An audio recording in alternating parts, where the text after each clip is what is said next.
రోజు రోజుకి life full bore కొట్టేస్తుందండి. పిచ్చెక్కిపోతుంది ఇంట్లో ఉండలేక. మా పెద్దోడికి చిన్నోడికి 8 సంవత్సరాలు తేడా. 8 సంవత్సరాల తేడాలో నేను ఎంత ఖాళీగా ఉండుంటానో ఇంతవరకు, ఇప్పుడు అంతకు రెట్టింపు పని ఉంటుందన్నమాట ఇంట్లో. అసలు చెప్పాలంటే మొత్తం టోటల్ చేంజ్ అండి. నా డ్రెస్సింగ్ కానివ్వండి, మొత్తం ఆఖరికి బట్టలైతే మురికి మురికి అయిపోయి ఉంటున్నాయన్నమాట.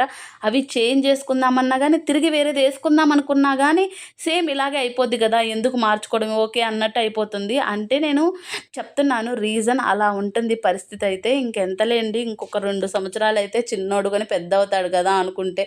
ఫస్ట్ మా నాని అప్పుడు గూడా నేను అలాగే అనుకున్నాను. సంవత్సరంకి అల్లరి పెరుగుతుందే గానీ తగ్గట్లేదనమాట. పిల్లలు ఇంక అంతే గదండీ! తెలుసుకుంటారు వాళ్ళు. సరేలేండి, నా కష్టాలు చెప్పుకుంటే తగ్గేయి గాదు. మీరు తీరుస్తారా? ఆరేస్తారా? వీడియో కన్నా సబ్స్క్రైబ్ చేసుకోవచ్చు కదా! మన వీడియోస్ నచ్చితే లైక్ చేయండి. ఓకే మరి. Bye bye.